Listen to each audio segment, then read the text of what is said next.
P90s are acceptable. Vectors are loved in America for some reason. That's actually where my name came from. So my name is Chris. No, wait. So your name Vector. Yes. It's not about geometry, because here I am thinking you're like some geometry nerd. You just love angles. Wait, but you're an airsoft player that named themselves after an airsoft gun? After a real gun. And then I was like, oh, it's an airsoft gun. So my it's name not was geometry. No, it's not geometry. You can stop gaslighting now. Homeschool. Oh, That's just going to be the whole selling point of all your videos. Idiot homeschooler talks about airsoft. It is now. Like that. I swear to God, that thumbnail writes itself. You're listening to the Defrowe Airsoft Podcast, hosted by Stuart Rowe. Meet the legend. Meet the legend. This episode is brought to you by Hefe's Airsoft Solutions. Use code DEFROWE10 at checkout. Hey everyone, I'm Stuart Rowe. Welcome to the Defrowe Podcast. Today, we're sitting down with callsign Vector. Thanks for joining us today, man.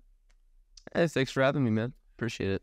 All right, man. So, tell me all about yourself. Where did you grow up? You look like someone who has gone to a public school. Nah, dude. I've been homeschooled my entire life, so I'm kind of the oddball of oddballs. So it was like I went to public school, or I went to private school 1 year, but we don't talk about that.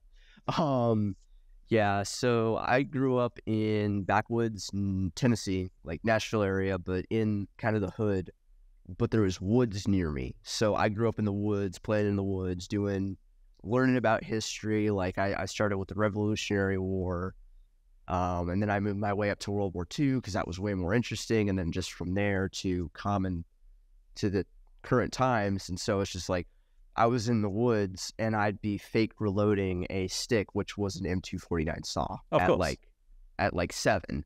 And so it's just natural that I just kind of, found out about airsoft. I found out about airsoft at 11 when I went to a birthday party. I'd never heard of it. I knew what paintball was. Everybody knows what paintball is. And I went to a friend's birthday party and I got destroyed over and over and over again. But once I found out that I could shoot at other people without going to jail, I was like, I gotta do this. Yeah, that's like the main draw for me for airsoft is being able to shoot other people. And like you're like, I can cause you pain, you can cause me pain, but at the end of the day, nobody's really actually hurt. Yeah. And like you see like people that practice real steel will say all the time, it's like, real steel is better. It's like, with airsoft, like you don't get the real recoil and stuff like that. It's like, well, that's true, but paper doesn't shoot back. So when you're playing airsoft, you're playing against other humans, ideally, and you need to problem solve in order to kill people. Like you need to trick people, you need to bait people, you need to intimidate them. You need to predict their movements, you need to coordinate on comms. There's so many things that you need to do to kick people's ass. And if you're just a really good shot, you're not going to do very well. Well, I can say as an airsofter, learning I live in a jurisdiction where you can't own firearms. That's not the same for every airsofter. And going to the range recently, I can say that yes, being the dry fire repetitions, the reload repetitions, they help you with real steel. 100%. It's definitely like a level of transferable skills. It's not 100% transferable, no. But there is definitely some transferable skills. Definitely. Yeah, I noticed that. Like I'm in Japan, so I don't have real guns, but I got to go to Guam a few years ago, and they got shooting ranges there. And I just rocked up to the shooting range. I just gave the guy a wad of cash and said, "Just let me shoot everything here." And he's like, "All right." So I got to use like an M16. There was some Magnum revolvers. There was a 1911. There was a Glock shotgun. It was a nice selection of guns, and I was just shocked at how easy it all was. It's like, oh, it's the same as airsoft, just do this. Oh, the blowback's about the same. Like, especially like the M16, no blowback, no kick. The M16 is about the same, but like when you get into pistols, pistols were so different. Pistols are so different. Shotguns are a lot different. Yeah, depending on the load and stuff. Depending on the load. Yeah. I was just shocked at the M16 because it was nothing. But yeah, the The pistols, especially the 1911 shooting 45, was very hard to control. But Yes. the Magnum revolver was just impossible and just hurt my hands. But yeah, M16 for days. Oh yeah. Oh yeah. All right, man. So you've already told me about how you got into airsoft. So I heard that you're a ref for the fields that you play at. What's I it like ref. being a ref? Being a ref is interesting because you get to see a lot of the things, the really cool thing. Like, not everybody's got a camera strapped to them, even in this day and age. And so I get to watch a lot of really cool pushes. There was one time we were playing like an objective game. I love objective games because it pushes the flow of the gameplay, makes it easier to ref. And I watched a little girl. She just had an HPA tap pistol. It was her older brother. She was just sitting there near the objective. And I watched a guy look at her, and he's like, "Are you on my team?" And she's like, "No." And he's like, "Am I going to shoot you?" And she's like, "No." And she's like, "And you're not going to shoot me?" And she's like, "No." And so she just sat there guarding a corner while he took the objective and won the game. And it was so funny. That's Her cute. older brother came up to me, and she's like, "You were right there." And he was like, "I told him I wasn't going to shoot him, and he wasn't going to shoot me either. So we're good." And I was just like, yeah. And it's just like facilitating moments like that, facilitating the community is what really makes reffing fun for me. I don't get paid most of the time. I am a volunteer referee at the field I ref at, and I still strive for professionalism even though I'm not getting paid. I strive to solve conflict, which is rare but can occur. And I strive to make the games less dry and repetitive for the people who are there every weekend, because we have regulars. We have people who are there almost every weekend that we are open, unless there's an event being hosted there. And then, like, I've been command staff at events, and I've been a ref at Milsims before too. So, yeah. Okay, so That's completely different. So just to ask, if you were in that situation where they had that little girl and you realized she was on the other team, would you have shot her? The correct answer is yes. You PID and you shoot. Yes, the correct answer is yes. However, I would have offered her a bang out as a courtesy. Like, as a little kid who's getting into airsoft, who's obviously not using her own gear. Part of our culture is we're kind of abusive to rentals sometimes. No. And oh, come on. Come on. You've seen any video out of America. Bruh, look at that rental over there. He's so stupid. I'm going to turn my 5,000 RPS gun on full auto and just give him a little spray and pray. That's like every video that blows up on mainstream is like someone just being a complete jerk. Well, and that's the culture we facilitate, and I'm trying to counteract that. So I would have offered her, personally, I would have offered her bang out. If she started to raise her gun, I would have shot her, preferably in the plate carrier or vest. But it's a game where we shoot people. You sign a waiver so you can get shot. You're not doing the Mozambique drill? Say that one? You're not doing the Mozambique drill? You do. I don't. 2 in the chest and then 1 in the head. El Presidente, just like from the hip. No, you for that situation, like if there's a child and you're not able to like surrender them, like basically stealth kill them, you're doing something wrong. Like you need to be able to sneak up behind them and you like give them a little tap, you're out. Yeah. He could have totally just reached over there and tapped her and just been like, "Hey, you're out. I'm not going to shoot you because we're really close, but you are dead." In Japan, she's getting shot. We have, but you guys have lower FPS limits. Lower FPS, and there's no bang bang rule. Like you have to eliminate people by shooting them. So we don't normally play with kids because you have to be 18 years old to play airsoft. But there's this great little rule that I just love. Is we have 2 kinds of airsoft guns in Japan. There's 18 plus and 12 plus, and the 12 plus shoot at like a third of a joule. And they shoot 0.12 BBs. And they're just for 10-year-old kids. They're plastic. They're also 1/3 smaller than a regular gun. So, use your imagination. So if we're shooting at 100 meters per second, which for you would be 300 FPS, these things are shooting at about 150 FPS. Oh, it sounds like a Nerf. Basically, it's borderline Nerf. But here's the rule. Nerf was a thing for me early on. And another reason I switched to Airsoft is because performance upgrades do not exist for Nerf as a gear person. Not really. They're coming out now. Like there's a few companies like in China, especially, that are making some really cool parts for Nerf, but it's honestly just not as cool. So Airsoft is just way cooler. But to go back to the story, like with kids can play Airsoft in Japan against adults, but they have to use the kids' guns. Oh, no. But we don't. No. So Oh, no. I remember for this one game we were playing, it was like 100 on 100 game. It was this giant game. And these kids rocked up because it was their birthday party and they wanted to play. And like me and my team were just like, look, it's like, this isn't going to end well. It's like, what guns are they going to get? It's like, oh, yep, they're getting the kids' guns. And the whole family got the kids' guns. Even the adults got it because it was just part of the rental package. And the first thing one of my team members said is like, God, I hope they're not on our team because I want to shoot those kids. And like, that was everyone's reaction, was like, hey, they're smaller targets. Like, hey, they move a little faster. Let me work on my tracking real quick.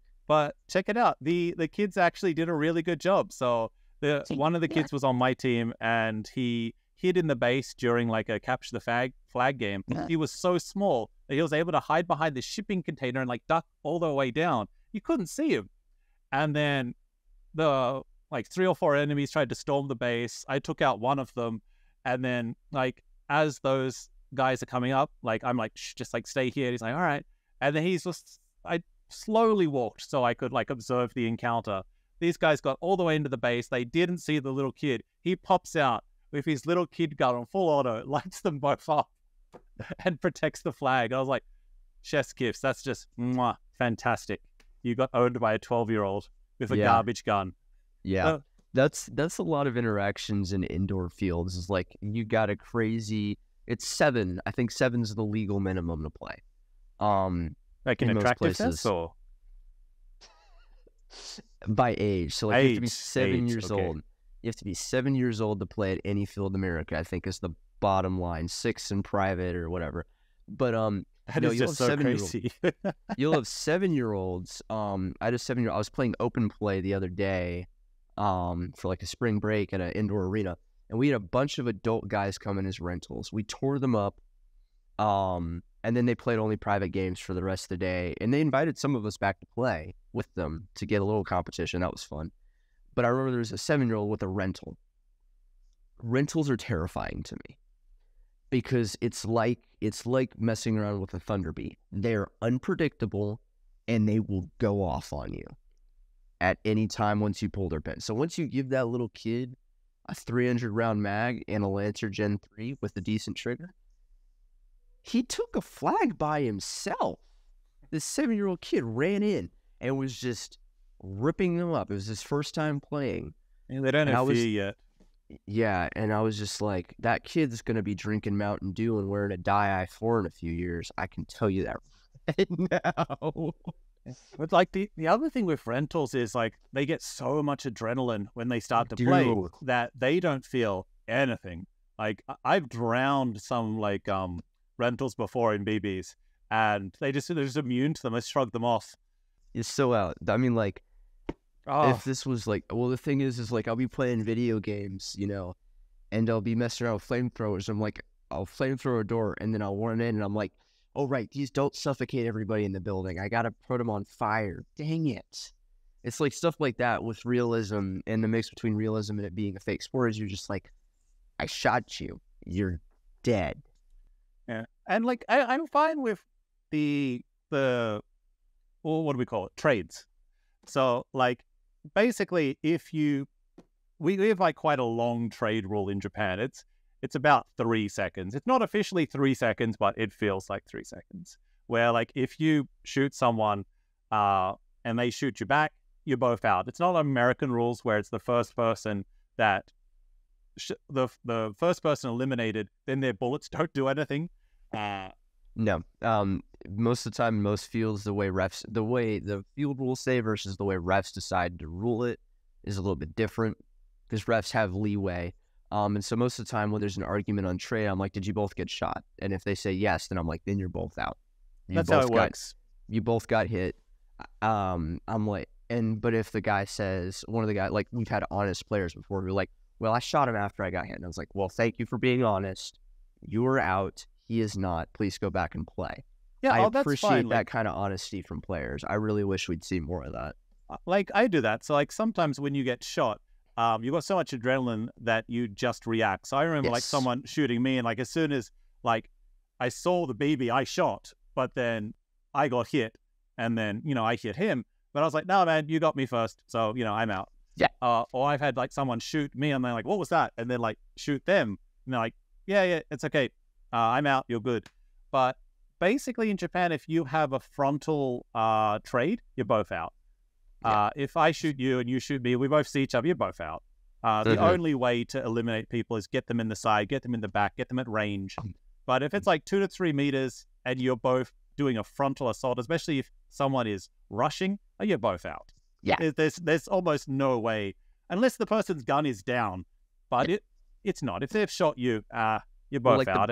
Well, like that's where bang bang rules are annoying for most people in America. Yeah. Because of Hate insurance bang bang rules. purposes. For insurance purposes, bang bang is usually within 10 feet. And so Insurance, is that the reason? insurance purposes, yes, not Really? gameplay purposes. Mostly insurance. Insurance is cheaper if you have a bang out rule. Interesting. and I wonder s- if that comes back from paintball or something like that. Well, paintball has lower FPS, but it's a bigger projectile, so I can't really speak to that as I've never played paintball. But it Um, seems so strange for a company to have that rule based on Ba- airsoft, when airsoft is like such a basically new outdoor thing. recreational companies, like people who insure summer camps, that sort of thing. Yeah. When there's activities like that, they like if you institute a bang rule. From when I've talked to multiple arena owners, multiple field owners, they're like, yeah, instituting a bang out will save you money on insurance, because the insurance company believes it's less likely to result in physical injury from fighting or whatnot. And there's a degree of truth to that, but at the same time, at a field with a bang out, there's a lot of fights involving bang outs. Yeah, And you do because not it's have to lame.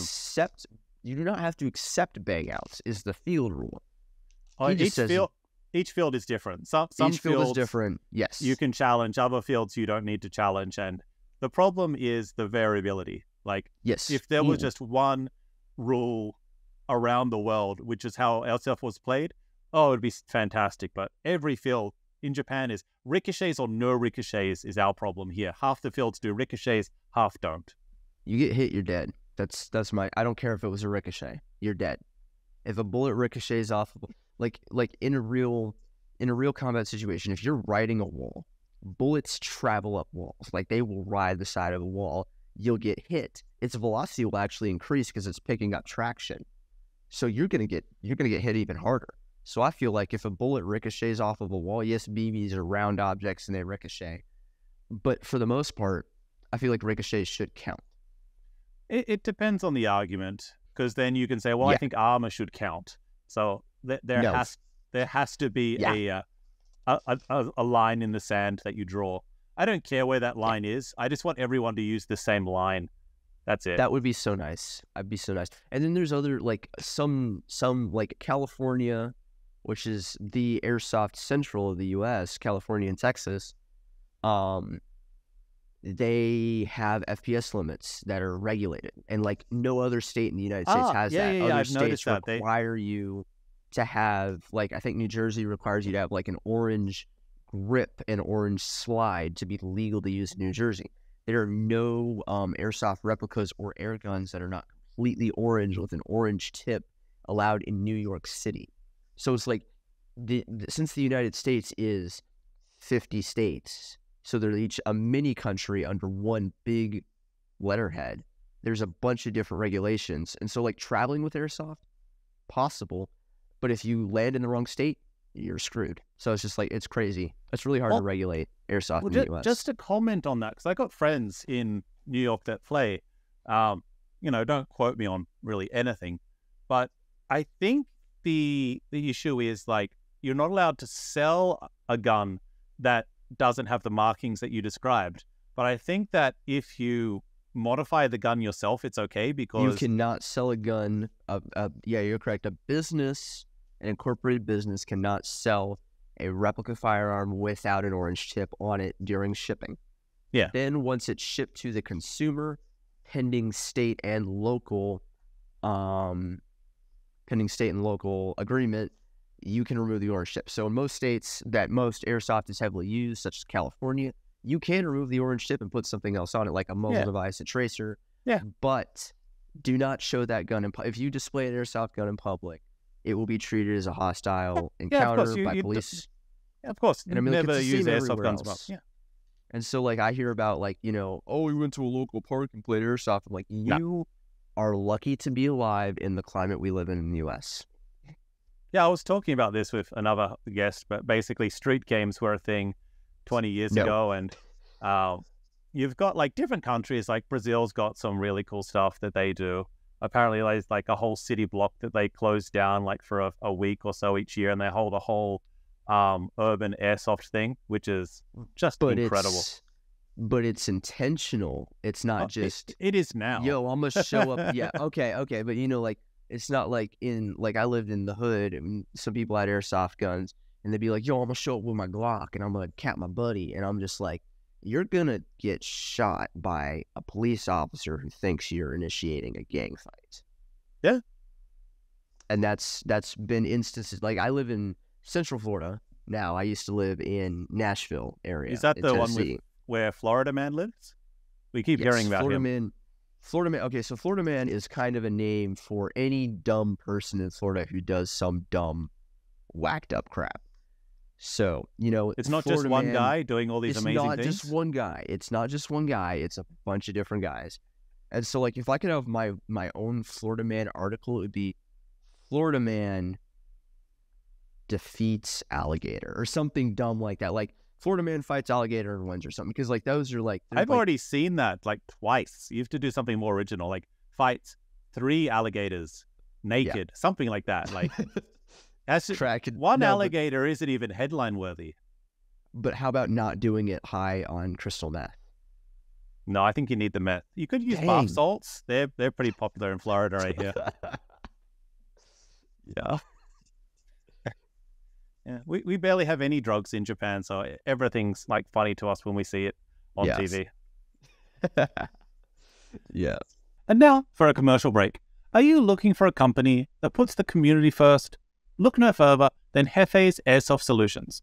The founding principle of Hefe's Airsoft Solutions is to offer a way for players of all types to get the greatest experience possible.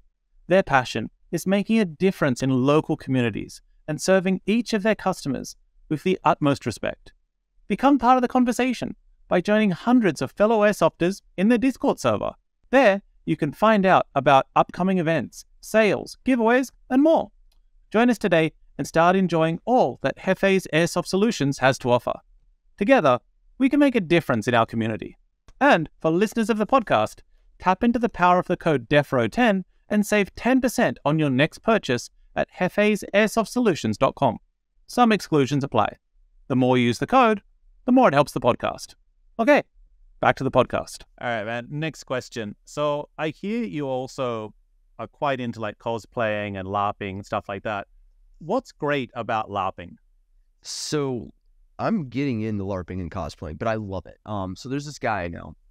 He is a Fallout LARPer, and cosplayer, and he got me onto it.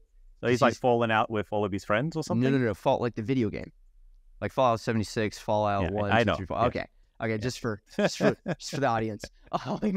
But anyway, no, he's a Fallout fan, and he's got like a Vault Dwellers loadout. He's got a Tarkov Scav loadout where he's got like a... Do you know what IKEA is?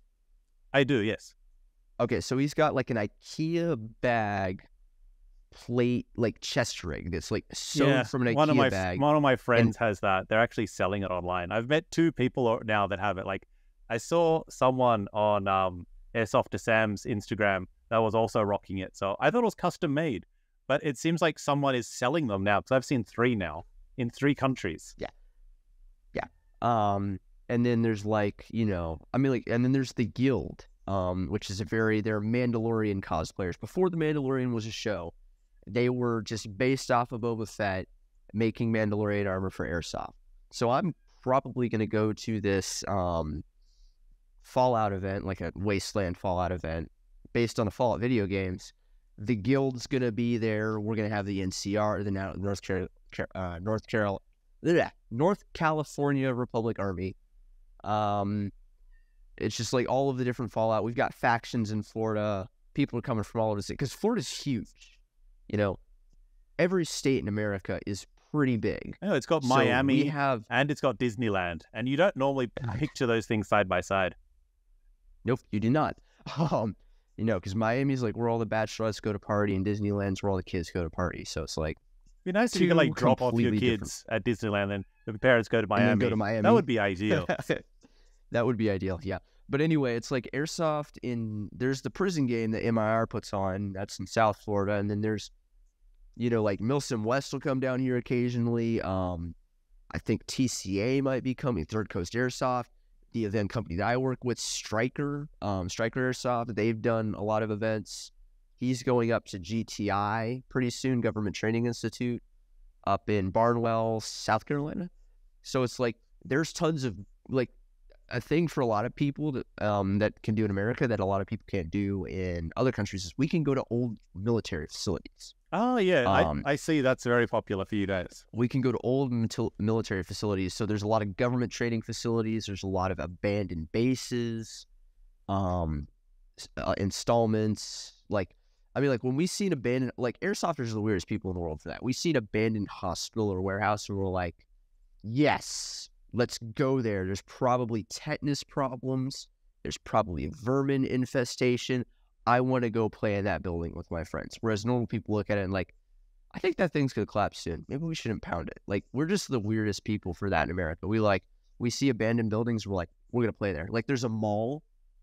There's a Subway abandoned.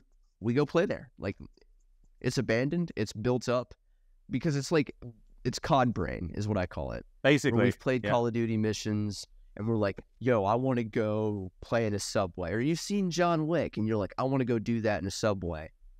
That's just like watching action 90% movies of and stuff. Airsoft is seeing something in an Yes. action movie and then bringing it to life.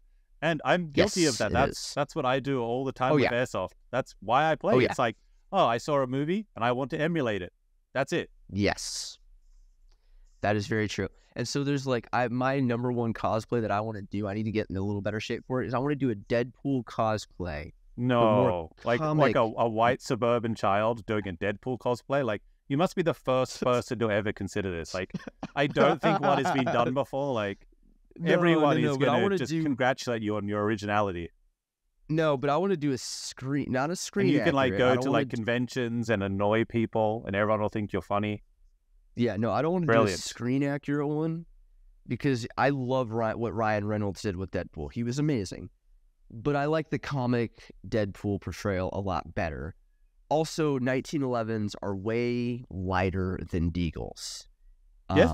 And we're just, so I'd rather have Deagle like 1911s in thigh holsters walking around. Are his guns B and Arthur, or are they his swords? I don't remember. So he's got swords on the back, and then he's got thigh holsters. I know. Kydex or leather. I'm thinking about the names of them. 1911s. Which one is B and which one is Arthur? I think the 1911s are B and Arthur because they're named after the Golden Girls. But it might be the katanas. I'm not sure. Maybe the katanas because I don't know. I feel a real Deadpool fan should know this. I'm disappointed. I'm not a real Deadpool fan. Apparently. I guess not. I failed you. I know. I want to do my number one cosplay though is probably Keanu Reeves in The Matrix. I thought you were going to see Keanu Reeves in Point Break. That would be cool. That would be pretty cool. You've got the hair for it. Actually, you don't even need to change the hair. Like, your current hair is perfect. You just need to say "whoa" a lot. You're fine. Get a surfboard and you're already wearing a hoodie. You're basically in a Point Break cosplay at the moment. No, I want to do the Matrix scene where he opens this trench coat and the dude's just like, holy shit. Like, I want to have the Scorpions, the MP5Ks, the Berettas. And it's just like, I think I'll have to stick to Berettas for now. I think he's got like, but, I don't know, he gets an M3 from someone else. He doesn't have it on him. But yeah, I feel like that would be a very difficult jacket to make because I feel that jacket would need a lot of reinforcement. Otherwise, it's just going to sag. And you're just going to like walk in. Well, the jacket's not holding all the guns. He's just got a bunch of guns strapped to his body. He's got the rigging. Yeah. He's got all the rigging. And I'm wondering, I've been looking into behind the scenes videos and all that, and I cannot figure out how they did the rigging for that. I'm really curious. Well, they would have just That's the fun. That's part of the fun of cosplay, honestly, is that you got to figure it out yourself. How did they do that? How did they make this work? Like, I've seen good Captain America cosplays, and most of the time, they're not screen accurate or comic accurate. They are taking multiple ideas, melding them into one and making your... That's what cosplay is about, is looking at something that you see, and you're like, I like that, I want to make that, and then you make it your own. That is what cosplay and LARPing is all about. Because cosplay is more of, I'm going to throw on a costume, I'm going to look cool. LARPing is like, I'm going to throw on a costume, I'm going to look cool. And I'm going to go do it with a bunch of other people in character. Well, that and I'm going to hit someone. Yeah. I'm going to use this for combat. I'm going to use this for combat, which completely changes LARPing. LARPing is a lot more intensive than cosplay, because like cosplay can be, like you would not LARP in an anime cosplay, because you can't move like that in an anime cosplay, versus most LARPs are based off of video game characters like Lara Croft. I've seen Lara Croft LARP, Indiana Jones LARP, Infinite Star Wars LARP. And it's like, those are based on actual movie. Batman, I've seen a Batman LARP in Airsoft. And that guy isn't very popular because he can't call his hits except auditorily. So he usually shows up, he plays a few he can't games move his with like neck a left pistol. and right. He just has to turn with his whole body. He's just like, it's like backing out of the driveway with a neck brace on. You're like, I see someone over there. But I think cosplayers and LARPers should go to conventions. LARPers should play together.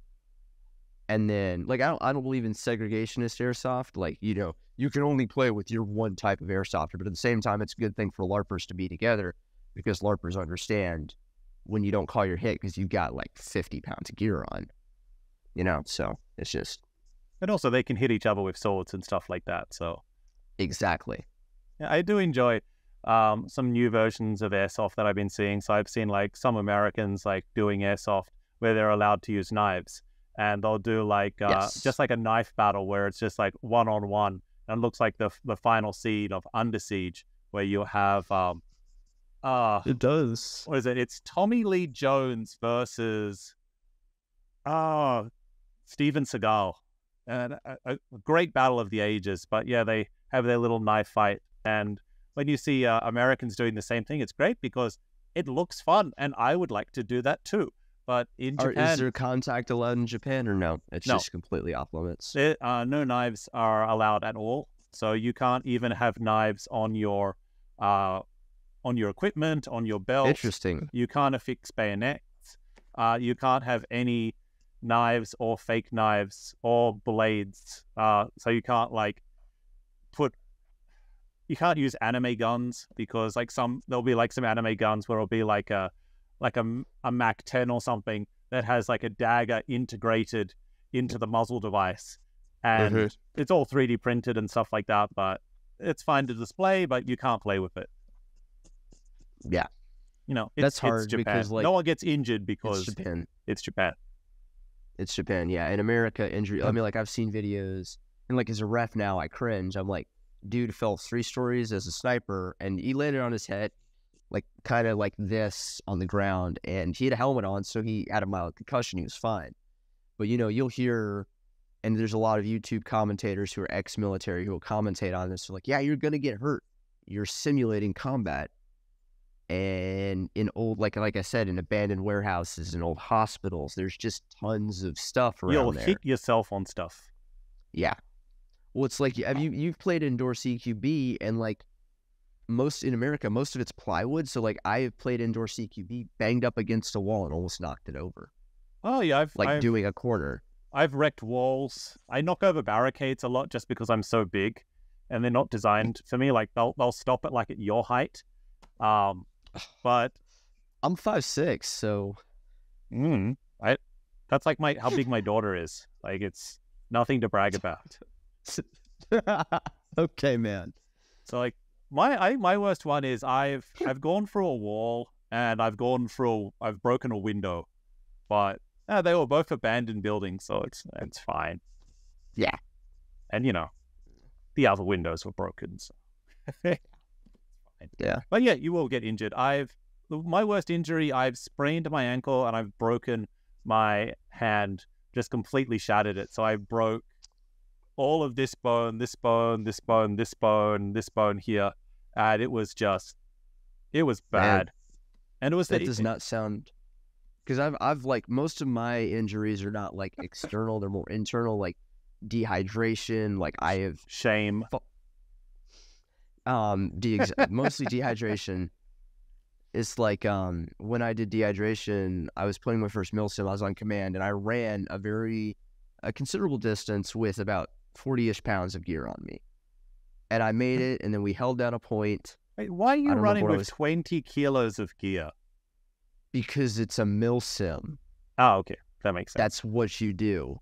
And so it was like I got there, we held down whatever we were doing, and then I walked back. And it was sometime towards the end of the day, I had all my gear off. I sat down, and then I just collapsed. Like, my body was just like, vector.exe has stopped working and needs to reboot. So I just laid there on the ground where I was on the way to get my helmet in the middle of the field, and I was just like, and then I got up and kept moving. But it was like, hydration is number one issue for us in America, because a lot of places don't have AC. It's not as cool. It's warm, or it's really cold, and you're pushing hard because it's cold. And so you get dehydrated faster. So that's like a big issue here, is dehydration. Yeah, I like when I'm watching some American mil sims. They have a rule on revives. So the medic has to give you a 500 milliliter bottle of water. And I guess that's like 40 ounces or something like that. I don't know your measurement system. And then you have to drink the entire bottle of water before you can get up, which is great because it takes like, a minute or so to drink it. But it also means the medic has to carry like 3 or 4 extra kilos because, water's heavy and you can't carry unlimited revive. So it's a really interesting system. I feel like I should talk to him because, the event company I work with, Stryker, should talk to my boss about that. Because I think that's the main issue is we've had people fall from dehydration. Some people who play a lot are good, but like the newer players, he's focused on getting new players into Milsim at a beginner level. They have to finish a regular Coke bottle. They have to finish a water bottle before. Yeah, finish a water bottle. That would be a great idea. That's a great idea. It's hard because you'll get shot while doing it too. Like you're trying to drink and you get shot. It's great. You try to drink. Yeah, that would be fun. I think that's a good idea. Like tourniquet. Like apply a tourniquet so you have an indicator that you've been revived, but you have to drink water before you can get out. I think that's a great idea. Yeah. And then it changes the dynamic because you don't get unlimited revives and stuff like that. You can have as many revives as you want, but then you physically have to carry all the water. So, it introduces logistics into the argument. Yeah.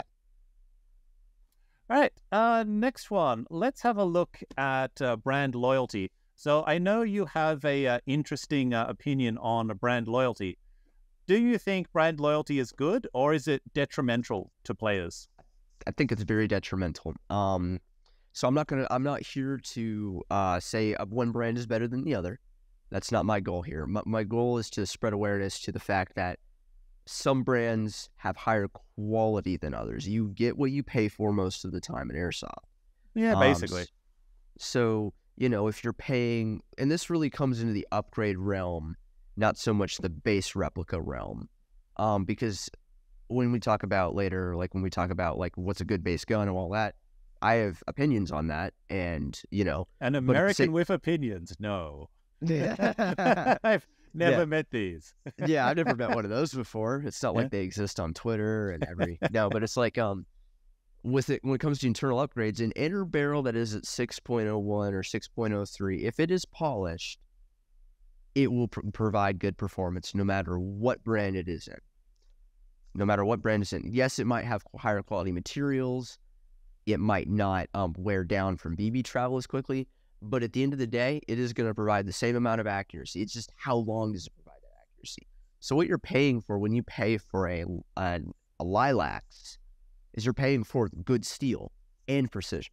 Whereas if you pay for an Angel Custom, you're paying for the inner barrel, not the longevity of it. So I was on a Discord call last night with some friends who were helping me build out a high kappa, and they are squabbling over should I have a 6.1 or a 6.3 or a 6.01 or 6.03 or 6.00? And I'm just like, it's an inner barrel. 6.01, 6.03, you don't need 6.00. It's just not a good idea. It jams too easily. BBs don't always travel if they're not in correct shape. So it's just like, I feel like parts compatibility is also a big thing, too, with brand loyalty. Because, like, I have a SIG SAR by VSC, and it has no parts available. It has an inner barrel by Lilacs, and it has an outer barrel by Lilacs, and it can take VSR 10 hop-up buckets and some springs. That's it. I can't HPA tap it. I can't, it's incredibly hard to put a tracer unit on it. I don't have slides, grip modules, none of that. So it's like when you get into the upgrading realm, which I'm starting to do, but I didn't realized, you know that when you bought the SIG? Because there's no aftermarket parts for it. Like it's a brand new gun that like just came out. It came out a couple years ago. It came out like 5 years ago though. It's not brand new. Wait, which one? I was thinking about the SIG P320. Okay, pistol. that. Oh, sorry. I thought you were talking about the MCX. No, not the MCX. No, it's a pistol. It's a blowback pistol, and it's just like Is that the CO2 one? It's CO2 and green gas. So it's the. Okay, yeah. I know that one. Mayday's got that. The SIG Sauer one. Yeah, so that's the one that's officially licensed via SIG Sauer. It's not the Marui one, right? Because the Marui also has. No, it's not the P226. Yeah, because Marui has that one. Yes. But the hard part about it is it's got no parts compatibility whatsoever. It's got, like, you can buy a flat trigger from a company, like as an American, I can buy a trigger from, 6mm BB shop and have it shipped for $20. Or I can buy a sight plate and have it shipped for $20-$30. So it's like, in America, the only guns that are really worth buying, unfortunately, are a V2 or V3, a Tokyo Marui high Kappa system, G-Series system, or an AAP01 for pistols. What about Glocks? Glock 17s have all the parts. Like a Tokyo Marui. That's a G-Series. That's a G-Series. Oh, it's your G-Series. Okay. I thought G-Series, you're talking about like the G3 series of HK. No, that would be... HKs don't really have... MP5s have the best magazine compatibility as far as SMGs go. Then you get into the G&G ARP9, and there's a lot of magazine compatibility there. But it's just like... My thing is, like, focus on magazine compatibility. If it takes an M4 magazine or an AK mag, you're usually good. If it takes an MP5 mag or an ARP9 mag, you're usually good. Takes a Glock mag or a high Kappa mag, you're usually good. Outside of that realm, you're going to be hard-pressed to find any parts or upgrades for anything. Unless it's like an M249 or like an established... Even then, like, I've got my M249, the only add-on, like, I found for it, one was the zombie chainsaw kit. So I was able to put the upper handguard and the trigger on the back so you can hold like a chainsaw, which is cool. And like an M240. I mean, and then there's of course when you stick with the magazine compatibility, like I wish there was an HPA tap for my pistol. There is not, and there is no way where the gas valve is to HPA tap it myself, because the HPA valve the gas valve is not bottom of the mag like most Tokyo Marui. It's up near the nozzle, which some people love. But at the same time, you cannot run an HPA nozzle into that by yourself. Oh, not everything needs to be HPA tapped, though. But it would be a very good HPA tap gun because it's modular. So I can take it apart. I can pull the trigger mechanism out. I can easily... It's got a rotary hop-up. It's a very good hop-up system, too. I can change the hop-up. I can change the range very easily. I can put a CO2 mag for more power. I can take a green gas mag and run it in lower temps or higher temps. It's got great system compatibility. It's a great system overall. The design is really good. Trigger pull's great, but it doesn't have HPA tap. And it's like, I would run it as a speed soft gun because I'm starting to get into speed soft. I started out as a military, I'm starting to get into speed soft, but I can't. That's my frustration, is that I can't. There's no good internal upgrades for it to make it just a little better. And that's why I'm really preaching about parts compatibility. Yeah, well, basically, with Airsoft, it's you don't just buy one gun. Like, if you look at my apartment, I have over 50 guns within arm's reach. So I've got 25 pistols, 25 rifles, give or take 5 on each, because I never know where they all are. And buy what you like, and Buy what you like. That's it. And Absolutely. then if you saw a G36 in a movie, you're like, hey, that German guy with the G36 is cool. And then you find out it's a G36K. Yeah, cool. You buy a G36K, you use it for a bit. Then you're like, I want to upgrade a gun. Now, do you want to upgrade a gun that you have, or do you want to make a really cool gun? Ask yourself that question. Because upgrading guns, in my opinion, is a fruitless endeavor. Really? The ROI on it, the cost performance is absolutely trash. Like, that is true. You will not save money from upgrading a gun. You will make it marginally better. But also, if you just wait a few years, a gun that's going to be just as good as it will come out that's borderline stock. Yeah. And for me, one of my guns is worth about $2,000 American. Mm-hmm. It's 15 years old. Mm-hmm. And 15 years ago, it was shooting 65 BBs a second on a 13-volt battery. What gun is this? It's an M4. What miracle gun do you have? Yeah, it's completely insane. It's a custom build by this shop called First in Japan. Is it a DSG or TSG? No, it's still SSG. This is pre-DSG. What? It's insane. Yeah. Wow. So when DSGs came out, then people were shooting just as fast as my miracle gun, but they were doing it for like $300, and just the tuning on this alone is $1,000. Mm-hmm. And so it stood the test of time, but it cost a lot of money. Yes, and it was, it's kind of like graphics cards. Like, you'll have something that's the absolute best. Now it's like $1,000, and then next year something's going to come out that's $800, but it's twice as powerful.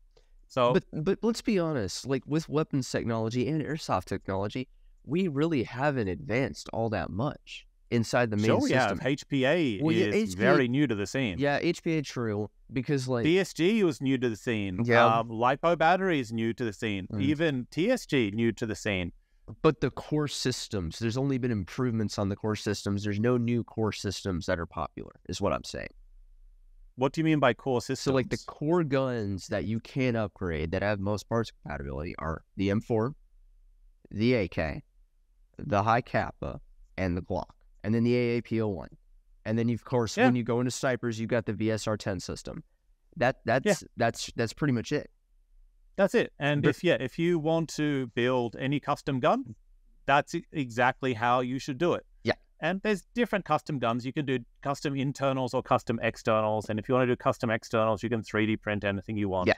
And you can make a gun that looks like some anime gun or something from the movies. That's why cool when I looked at when the AAP-01 came out and I saw what it was, I looked at that and I saw this is going to be the cosplay LARP gun. It is going to be the cosplay LARP gun because you can take the trigger mechanism out of it and put it in a new shell. You can take the upper outer barrel and run an outer barrel that's stabilized. It's much longer. And so that is, I feel like, the de facto, you want to build a custom gun like that looks like something, 3D print a shell, put an AAP-01 in it, run a mag tap in it, HPA tap it. You could self-contain an HPA tank in some like sci-fi guns, like sci-fi gun shells. So you could run a self-contained gas blowback with HPA in it that's 3D printed or homemade. And I feel like the AAP-01, any gas blowback pistol is the foundation for a good cosplay gun, in my opinion, because it's a lot more. It's not as reliable as like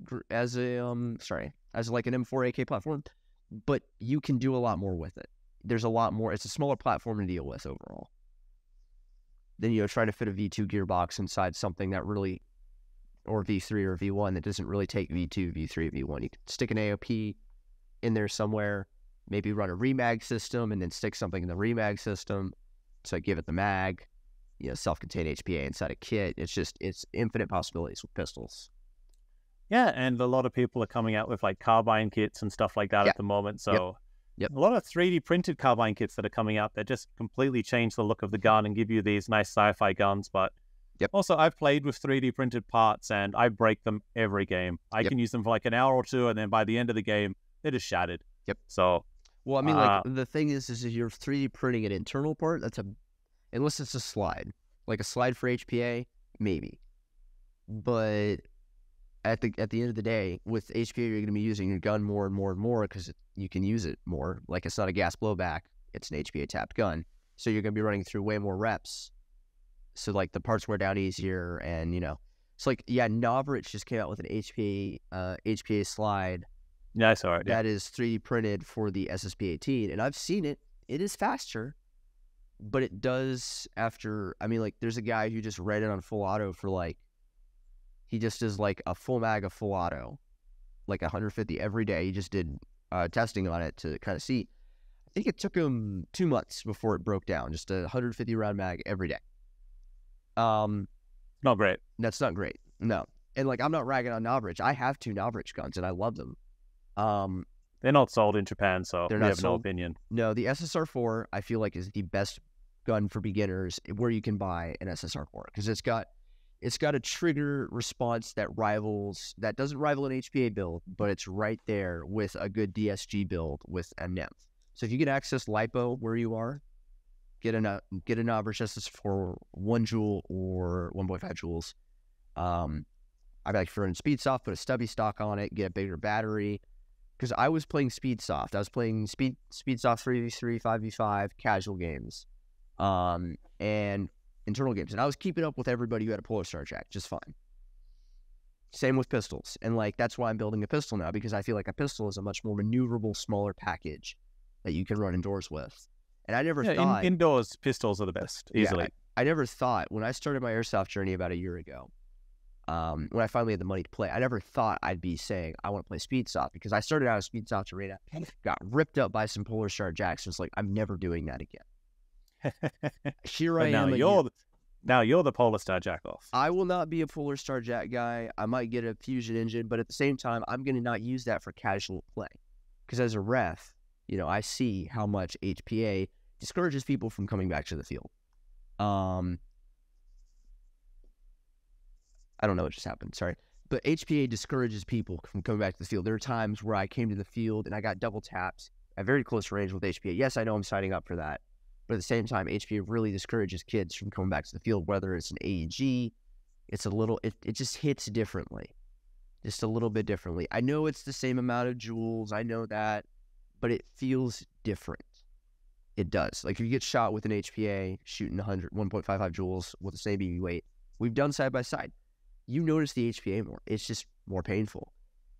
What it could be the accuracy or something like that, because when you get shot in the same point, it seems to hurt more.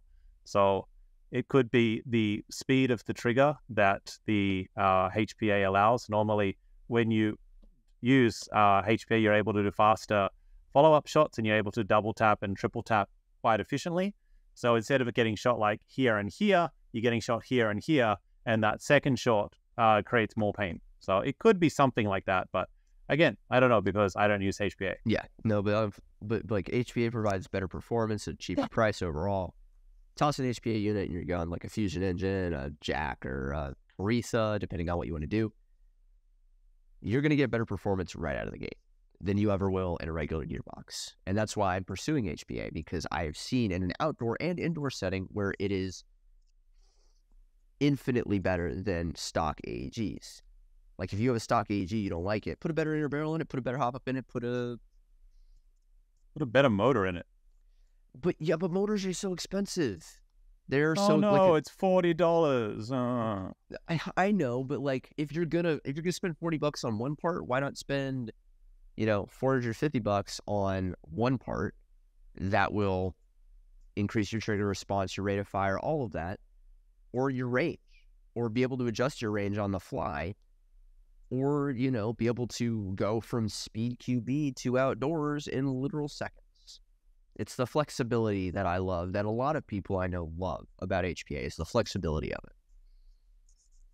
Yeah, like I'd use it if we had it in Japan, but we're not allowed to use it. So you're not allowed to use HPA in Japan? Really? Why? I've heard different things from different people. I think the other part is to do with the non-fixed jewels. So if you have an AEG, the jewels are fixed by the spring, and the gun in Japan, we legally can't have guns over 1 joule. If it's over 1 joule, it's a firearm, and you can be taken to jail. So if you have a gun that's 0.9 joules, you're absolutely good. But if you're running it via air or something like that, your chrono test is pointless, because you can chrono it at 1 joule, and then you can increase the airflow, put it at 3 joules, and play with that. So and because of our legal system, there's no way to prove what level the gun is actually at. So you can't say it's a 1 joule gun or a 2 joule gun, because it's variable. So I think the variability of HPA and people thinking it's flammable are the 2 reasons they're not allowed to use it. But I'm sure every field has their own reason, but we're allowed to use it for paintball. So when we play paintball, we can use it, but we can't use it for airsoft. So there's that. Well, it's like there's some fields that are actively striking out against HPA. Like I know some fields in Florida, like Miami Airsoft, which is a quite popular one. Except for Speed QB, you cannot use HPA in the field. You're not allowed to use it. And other fields are very heavily restricting HPA use because of the fact that you are capable of being very abusive with it. And I've seen both sides of the argument. I've seen people who use a Polar Star Jack to get more range quickly. But on the other side, I see people who use a Polar Star Jack to go A10 sort of feel on a rental. And that's the part that everybody talks about, is the negative part. Like as a ref, I see all the negatives and I see all the positives. So I see a lot of positive interactions, people trading shots, people taking hits, But at the same time, I see the negatives too. So it's just like, and like running as a command staff, I didn't really talk about that. I saw a lot of HPA abuse at Milsims with high RPS and LMGs. And they'd run it at 70 RPS at just under 2 joules with heavy BBs. And so this is a new event for beginners.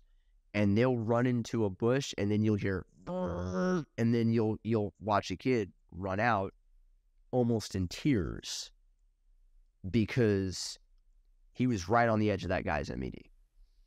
So like I feel as a newer player, I feel for the new players, and as a somewhat experienced player, I also see you paid for that, you earned that, you worked for that, and you want to use it. His team should have taken better care of him, or his friends should have taken better care of him, or he should have been in cover. It's what he should have been in. He was in cover. He was running to cover, and he got lit up, which is part of the game.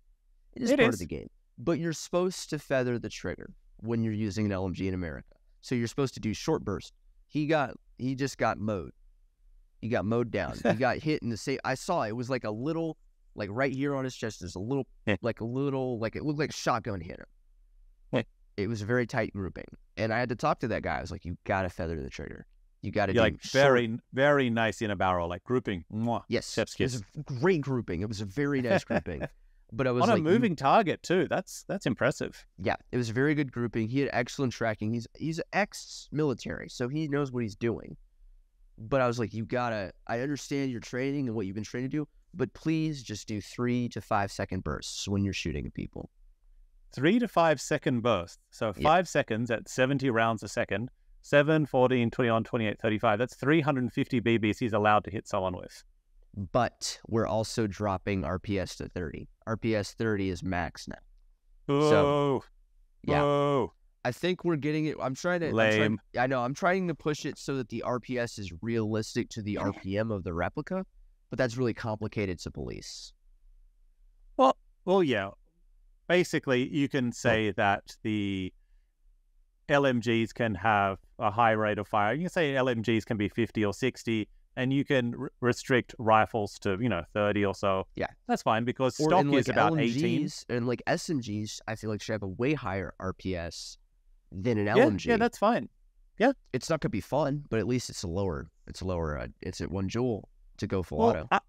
I would actually really enjoy that. So, like for me, my ideal airsoft rules would be you can use a pistol at 1 joule, with no MED. You can use SMG no MED at 1 joule with double or triple FPS. So they start at 18. So taking that up to about 40 or 50 would be quite fun. And then with all of your rifles, you can run your rifle at, 2 joules or 3 joules, whatever you want.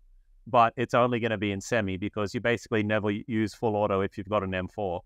And then, designated marksman stays the same, and bolt action stays the same. And I think if you could play those rules, that would be really fun. Because when you have the M4 that does everything, the 90, it'll shoot like 90 rounds per second. It will go, 100 meters. It has 500 or 5,000 BBs in the mag. It's like, well, it does every gun, so it's nicer to have a specialization. Yep. And I'm not on the forefront, but I'm trying to work with people to get a MilSim association started in the US, to get stuff standardized. So when you go to a different state, because this is an issue too, you'll come from one state to another, and you will not know the jewel stuff, and it's just like, yeah, you're yeah. Well, yeah, talk to my friend Viraj about that. So he's like on the board of Airsoft for Belgium, and he's, big up in all that Airsoft stuff, and he's trying to create some standardization at the moment for standardization of rules and stuff like that. So hit him up, and maybe there's something you can help out with. He's married to Skinny Bitch. She's like one of the world's most famous airsofters. So they're a nice airsoft power couple.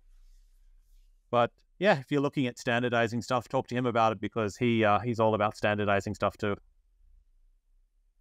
All right, man. So next question. You've been playing Airsoft for about like half your life now, because you started like when you were like 11, right? And now you're like 19. So you've spent half your life playing Airsoft.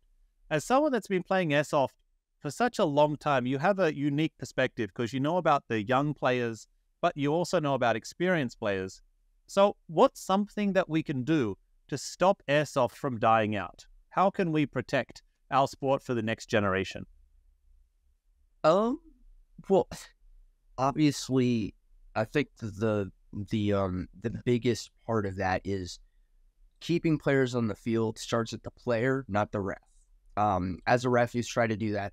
It starts at the player. It starts at the player's attitude, of your attitude towards what you're coming in towards, that sort of thing. So, like, if I'm coming in to have a good time, that's going to reflect. If I'm coming in to not let anybody else have a good time, and I only want to have a good time, that's going to reflect on the game style and the gameplay.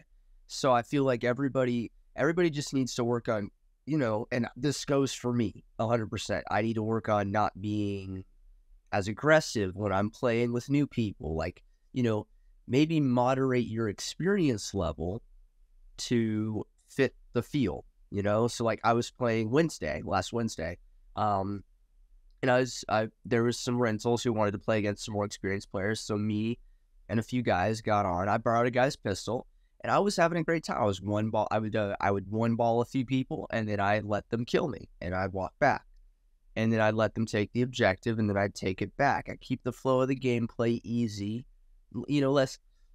less about me having a good time and more about these guys paid money to come play with their friends and work as a team. And they asked for a few experienced players. So this isn't about me right now.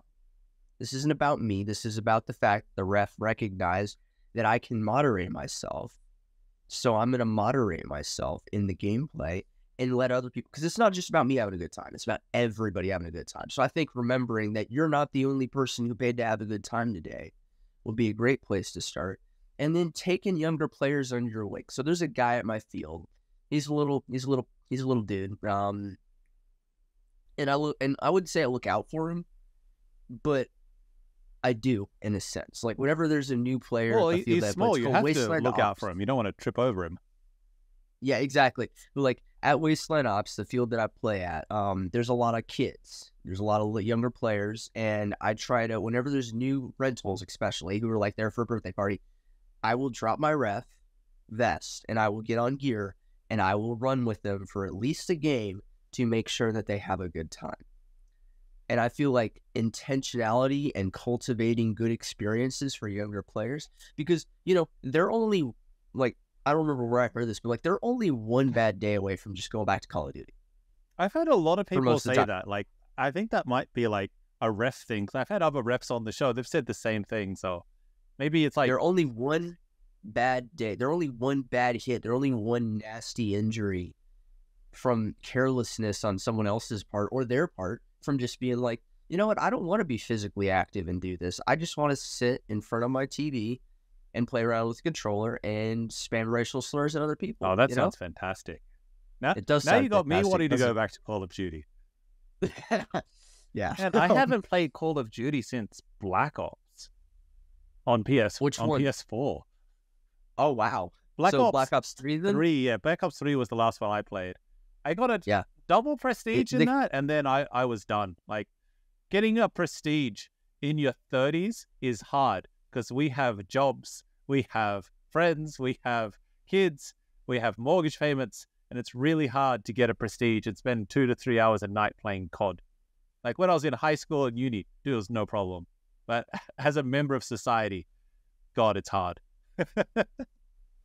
Yeah. Well, it's like I work a job. I am an active worker, and I actively play Airsoft. And so, like, balancing, juggling that is hard as an adult. Wait till you get But as a married. kid- Wait till you have kids. Oh, Wait till you have God. responsibilities at your job. Wait until you lose But your it's- metabolism. That's going to kick your ass. Oh, man, that sounds awful. That But and it's your like, hair. You'll lose the metabolism first, then you'll lose the hair.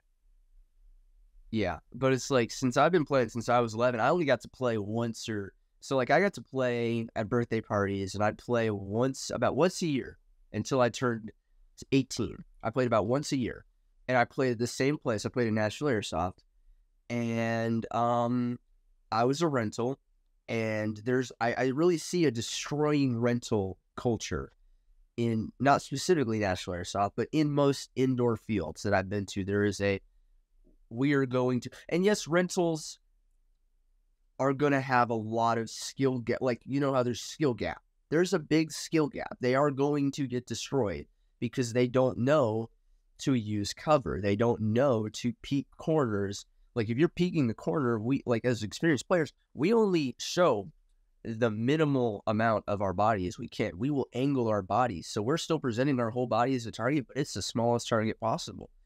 We know this stuff because we're experienced. And so that's what I'm talking about. Like, when we're keeping players in the sport, take a second. The kid who's getting shot because he's rushing the objective at the same point every single time, tell him, hey, buddy, there's a path around. Go around, flank him. Like, you know, in a video game, flank him. You know, like in video games, you don't really think about presenting your body, because when you're ADSing, you cannot control your ADS. Like, when you're ADSing in a video game, you cannot control how much of your body is shown. Oh, in Siege, you can. You can Siege. Yeah. And Siege players are some of the best speed softers I have ever seen. Yeah, the way they cant the gun. Decant? I'm not sure what the verb is. Yeah. Well, they can't. So basically, like, I'll see speed softers, and you'll see them, and there's some speed softers who are just really good at snap shooting, and then there's other speed softers who are slow, steady, and methodical. Those are Siege players. Those are definitely, most of the time, Siege players. And I've asked them, and I'm like, do you play Siege? And they're like, yeah. And I was like, so that's where you get a lot of your tactics from. They're like, yeah. And they work. Siege tactics work in casual airsoft. They work in speed soft, and they really work Dude, in tactics Airsoft. work in general. If you can do Tactics work something in in a general. video game, and video games and Airsoft are basically the same thing when you look at analyzing human behavior, because Yes. all of these games are the same thing. It's a problem. It's all problem solving, and the base problem you're trying to do is predict human behavior. If you can Yes. predict and anticipate, I guess they mean the same thing, human behavior correctly, and you're like, well, if I do this, he's going to do that, and if he does that, I'll do this. It's exactly the same thing for COD. It's exactly the same thing for Siege. It's exactly the same for Airsoft, for Speedsoft. You just need to predict what humans are going to do and then shoot them. Well, yep. But, like, that's the thing where there's this thing the U.S. military has that's called the ODA loop. and it's basically your decision-making process. And so as knowing what that is, outdoors, it's helpful in close quarters, but outdoors, you can see people's movements from a distance unless you're crawling. And you can dodge BBs outdoors too. Yes. So OODA loop is not as important outdoors as it is in. So when I'm indoors, like Wednesday, I have a pouch on my chest rig where I usually put a speed loader, like an Odin. Nope, I'm putting a speaker in there, and I am blasting music. And I will rip that pouch off, set it down at the position, and flake around, because they will expect me to be where the speaker is. Dude, that is brilliant. I have to tell my friend Giotto Tactical about that, because he always runs around with a speaker and just providing like theme music for everyone. But to use that tactically and then like to take that off so people still think you're somewhere, man, that is brilliant. I approve of that, and I'm going to steal that technique. Yeah, go ahead. So I was like, well, it kind of functions off the idea like what I got for a video game. I was like, I'm not going to throw my speaker like a decoy grenade, but I took it out of the pouch a couple times and set it down on the ground, and nobody came that way. But as soon as I started taking the pouch off and leaving it at a defendable point, it's still muffled like it's inside my pouch. So they assume that I am there. And I'm enough of a character when I play. When I'm indoors, I am meme softing. That's kind of a genre of Airsoft now. So you're borderline Deadpool. Great. Yeah, Deadpool personality sort of thing. Like, for the Emperor! Or like, I'll get like people chanting like, what was it from Black Panther? It's like, Ibombe! Like, I've gotten people to do that. I don't think you're not allowed to say that. What? Nothing. All right, man. So some people say dry fire in the house. Other people are very anti-dry fire in the house. What do you think? Should we dry fire our pistols? I think there's nothing wrong with dry firing our pistols. However, depending on what you're using in your pistol, like I would never dry fire a CO2 pistol, because dry firing a CO2 pistol is bad for it. Because it's a much higher pressure from a CO2 cartridge versus green gas or H134. H134 is much lower pressures. There's less tolerances involved in those guns. I also don't like CO2 mags. That's just an opinion of mine.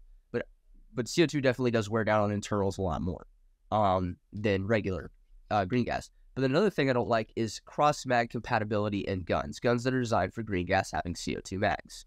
I have two guns that can take both green gas and CO2 mags. Green gas will tear up their CO2 will tear up their internals very quickly. So like my CO2 mag and my SIG M17 blew out the seal in the blowback unit. That's a $30 part, so I have to get a new blowback unit. That was not pleasant. My Novritsch SSP-18 also has CO2 mags. And if you're not running it in the correct region, like you're just trying to get more power out of your pistol in a warmer place, you will blow out your blowback unit with CO2 very quickly. In the state I live in, Florida, you blow out your blowback unit in an SSP-18, an SSP-1, any gun that runs CO2 in a hotter temperature, you're going to blow out. And so that runs into dry firing. Are you in a warm climate? Because, the hotter the climate is, the more pressure the gas is going to be. The higher the altitude is, the lower the pressure is going to be. So it's a unique situation for everybody. Generally, I'd say go for it. If it's green gas, go for it.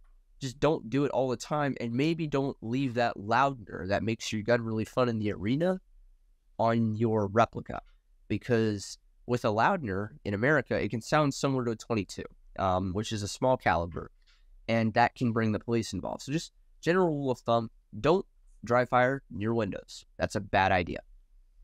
Dry fire in enclosed space away from windows where it's quiet, where it's not quiet, where stuff won't echo. So it just depends on if there's echo. Will this attract the attention of neighbors? Do you have neighbors to worry about? Do your neighbors like you? Generally, do your neighbors like you? Do they know that you play Airsoft? Because if they know that you play Airsoft and you text, hey, I'm going to do this real quick, and you guys sleeping, be courteous, be kind, because you're making a lot of noise. That's why you use a silencer. Duh. Airsoft silencers aren't worth squat. Let's be honest. They're not worth squat. Unless it's a Mark 23 non-blowback, they don't do anything. Yeah. That's how the joke worked. That was the premise of the joke. But foam inserts on an HPA gun actually do something. So like you're seeing Minnesota Airsoft putting out Gem 4 Phantom suppressors with HPA guns. They're very quiet. There's a company that I work alongside sometimes at events called RC Airsoft. They're taking the RC cars and putting guns on them. No, it's his name, RC. Okay. Ron something. Car. We call it RC Ron. Okay. And he has the Ace-Tech Predator suppressors that have tracer units in them, and he's putting foam inserts in them that are custom made for those. And they do with HPA and pistols significantly reduce the noise signature if it's a closed system pistol. If it's an AAP01, you'll get a little bit because all the gas is coming out the front and the back, not of the chamber, and it's like a real suppressor in a way. Like if all the gas is coming out one direction, it'll be a lot quieter versus, and like putting a suppressor on a AG makes zero sense to me because yes, all of the air is coming out one way, but most of the noise is coming from the mechanism inside your gun. Well, yeah, that's when... So you're not going to be able to reduce that noise signature. When you see, like, silent guns in Japan, the one that you see the most is the Steyr. And people will have, like, a old-school Steyr, like an AUG 1. Like an AUG? Well, yeah, the AUG's all the way. But where the gearbox is placed, too. Because the gearbox is in the back of the gun. So that would help, I'd say. And then people, like, I don't know exactly how they do it, but it's to do with air seals and it's to do with foam. But you just see, like, there's an absolute crap ton of foam all through the internals of the gun. And then when people are firing it, it's like a VSR 10. It's just completely quiet. It's amazing. Yeah. So, and that's another thing people don't realize. Like, that's the thing about America, is that America eschews the different a lot of times. So you will see on fields M4s and AKs. That's pretty much it. Yeah. You'll see occasionally a FAMAS, occasionally a G36, MP5s and PCCs, that sort of style, perfectly acceptable. MP5s are still a version 2 gearbox. Yep, version 2. DMRs, like a V2.5 is perfectly acceptable. Anything VSR 10 is perfectly acceptable. But use stray outside M4s and you'll get weird looks. Like there's actual pressure to use an M4 in America because it's American. Yes. And then like people who use AKs in America will get crap from people who don't use AKs. Like yeah, but that's the whole M4 versus AK stuff. But for me, this is more a problem of money. So I have, I think, 4 or 5 AKs. I've got probably 5 to 10 M4s. I don't know how many. I've got 3 in the shop at the moment that I'm getting customized. If you can only afford one gun, sure, you can then... Get an M4. Then, get an M4. Sure. Easily upgraded. But instead of arguing with people, M4's better or AK's better, just buy them both. It's fine. I'm going to get an AK event for fun, like an AK, maybe an AK SMG. Doesn't matter what you get. Get a PPK, get a Bison, get a 74, get one of the new 100 models that I can't remember the designation of. I'm going to say 104. 103, 105, and there's another one. Like I said, can't remember the designation, don't care. They're all black and look the same. Well, I'm a major gun nerd, so the fact that I can recite those off is a major point of pride to me. So like, that's another thing I love about it. AK 104, let's see if it exists. I just made that up. AK 104, it exists. It's the carbine variant of the AK 103. So I wasn't only right, I was technically right, which is the best form of being right. Yes, you're technically right. That's the best form of being right, absolutely. And that's the interesting. AKs aren't licensed in the U.S. at all. That's another interesting thing. Pistols and M4s and the HK stuff is licensed. AKs, I've never seen a licensed HK or an AK because AKs don't need licensing. I've never seen a licensed Type 56. I've never seen a licensed... Type 56. What's a Type 56? That is the bullpup AK that the Chinese military uses. Ah, yeah, that thing. That's been upgraded to a new thing recently, right? Yep, yeah. And then, something that has like an optics rail on it, because the last one didn't have optics. Yep. Like you'll see AUGs occasionally. Occasionally, you'll see a FAMAS. Occasionally, you'll see an no F2. one wants to see a FAMAS. Yes. No one. FAMASs are just ugly. Let's just be honest. Sorry to FAMAS owners who love their guns, but they just don't. No apology to FAMAS owners. You know what you did. And then there's like the FN 2000. Have you seen that one? I have. I used that in Splinter Cell for a minute. Then like, this is a word I'm not going to use anymore. So this is bad. And then I went to using something else. It's an ugly P90, and it knows what it is. It is. Yeah. It is. It's a lesser P90. And a P90 is only cool because of Stargate. That's it. And I love Stargate. So I have two P90s. P90s are acceptable. Vectors are loved in America for some reason. That's actually where my name came from. So my name is Chris. No, wait. So your name Vector. Yes. It's not about geometry, because here I am thinking you're like some geometry nerd. You just love angles. Wait, but you're an airsoft player that named themselves after an airsoft gun? After a real gun. And then I was like, oh, it's an airsoft gun. So my it's name not was geometry. No, it's not geometry. You can stop gaslighting now. Homeschool. Oh. This is going to be the whole selling point of all your videos. Idiot homeschooler talks about airsoft. It is now. Like that. That sort of got that thumbnail writes itself. No, I'm actually. Yeah. He paid me to act dumb. Yes, says the homeschooled person. See, actually, it's a great counter to everything. It does, but in America, homeschooling is. What did you guys do for prom? Like, we didn't. I guess good. There's no way that would have ended well. Yeah. Let's not go down that path, okay?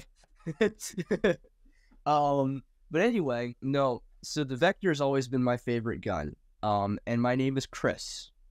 So I was like, Chris Vector. Chris FAMAS. No. No. The FAMAS is just an ugly gun. It's just the lines are off. And I would love to see, you know what I'd love to see? I'd love to see more airsoft EM2s. I never see EM2s anywhere. From like Call of Duty Cold War, it's a 7mm bullpup rifle that was going to be fielded by the British Army at the cusp of the Cold War. But when America pulled it's like an ugly. What's their current gun called? That piece of trash. L86. Yeah, it's like an ugly L86 that's been like mutilated in Tarkov by someone putting a wood handguard over the whole thing. Yep. That's another cool thing. It's like, like you'll see Garands in airsoft. Okay, wait, I take it back. I saw one that has a bayonet on it, and it's absolutely beautiful. Look at this. Isn't this the most beautiful thing ever? Can you see this? Yeah, I can. It's like an AK. Well, the thing is like the LED. That is Look at the sight. It's got such a weird stock though. What is the sight? Yeah, it's got a 3.5. But it makes up for it because this bayonet is fantastic. Kind of. It's so ugly though. Overall, it is. Not a good but it just brings it all together with that bayonet. It's like the piece de la resistance. It's yes, perfect. It does. If you have one without a hand, you can only run that with a bayonet. I'm sorry. It's the only way to run that. I would love to see something. I'd love to see in airsoft is I'd love to see a little more variety though. So I'd love to see a little more. Like I'd love to see more old guns that have parts compatibility. You know, like old. Dude, play like airsoft in Japan. Like literally, one of my teammates, Tama, was playing with a Sten in the last game. I shit you not. He was running a Sten. You see Stens. There's just no good way to upgrade the gearbox to give it a little more arcade. Doesn't matter. It's gearbox. A Sten. Well, yeah, it's a crap gun. But I mean, like, what about an M3? What about an M3 like Grease Gun or a Thompson? That's not a like I'd love to see an AG version of that actually is fieldable in a game, not just a fun gun, They're old World War like II guns. a PPSH that has a good RPS on it. PPSH can shoot 7,000 rounds in a minute normally. It's got an incredibly high rate of fire. I used one in Call of Duty 2 and Call of Duty 1, I think. Like, it's the old school SMG. Like, it's an angry awesome. beehive. Wait, was it called the Angry Beehive, or is it a different gun, the Angry Beehive? No, the Angry Beehive is the 22 LMG that was never really rolled out. Yeah, but it's like, I feel like if we got more old guns, we get more gamers and we get more reenactors in the sport. Because there was a guy who was wearing a realistic, except for insignia, SS uniform. Or no, not SS, Waffenton, or however you pronounce it in German. He was a German foot soldier circa 1943. You get that a lot in Japan. We get a lot. I'm not going to say we get a lot of Nazis, but there are people in German military garb in That's lots what I of was games. trying to say without saying the bannable word. Oh, you can say Nazi. Nazi. Okay. I just don't want you to get demonetized. It's really hit or miss with airsoft content. All right, man. Thank you very much for joining us for the podcast today. For the last part of the podcast, the mic is yours. So feel free to yell out any of your teammates, any friends, any sponsors that you want to call out. The mic is yours. Well, I want to say thank you to Striker Airsoft for letting me ref Milsim. It's been great. Thank you for the mats squared at Striker Airsoft. Thank you to Paul and Joe at Wasteland Ops for giving me a chance to ref there and really learn the ropes there. Thank you to Skipper for seeing me as a brand new Airsoft player in Milsim, taking me under his wing and getting me onto a team. And I thank you to all my old teammates in G Unit for believing in me and letting me be part of something bigger than myself. And then thank you to my parents for fostering me in a way that made me love this sport so much. And teaching you. And teaching me how to talk real good. Yep. Homeschool. Yeah. All right, Vector, thank you very much for joining us today. It's been nice chatting about Airsoft and finding out about Airsoft and Florida Man. Nice. It's been a pleasure. Thanks for having me. This episode is brought to you by Hefe's Airsoft Solutions. Use code DEFROWE10 at checkout.